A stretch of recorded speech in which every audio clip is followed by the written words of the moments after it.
Imagine spending your whole life thinking you're walking with God, just to stand before Jesus and hear him say the words, "I never knew you."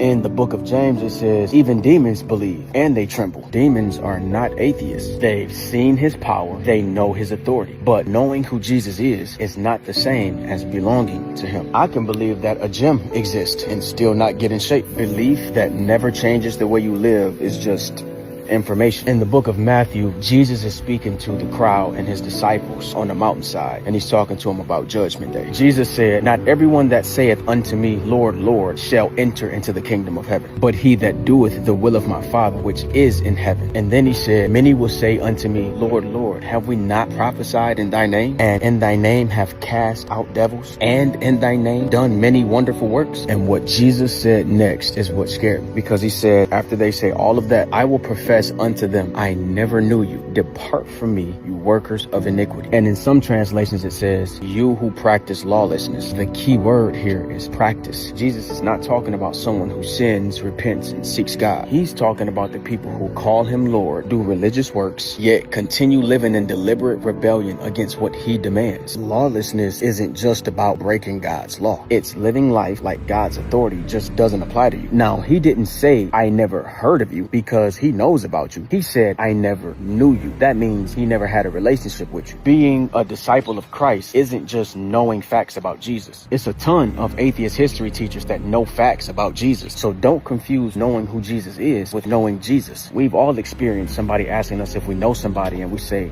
I mean, I know him, but I don't know him. God is saying, if I don't know you, you cannot come into my house. In the book of John, Jesus said, "My sheep know my voice, and I know them, and they follow me." I got emotional reading that verse, because here I am for years telling people that I know Jesus. Whole time he didn't have a clue who I was. Think about Michael Jackson. Millions of people knew his name. Millions of people knew his songs. Millions of people could have called themselves fans. But what value is there in that? Now flip it around. Imagine if Michael Jackson knew your name. Imagine if he called you his friend, invited you into his home, treated you like family, and everybody knew you had a real relationship with him. Who's more valuable? The millions of fans that knew Michael Jackson, or the few people that Michael Jackson actually knew? And this is exactly what Jesus is trying to get them to understand. The question was never, do you know my name? The question was, do I know you? That scripture doesn't scare me because they didn't believe. It scares me because they did. And Jesus still said, "I never knew you." I am done trying to act like I know God in front of people. I just want to live in such a relationship with him that one day he'll look at me and say,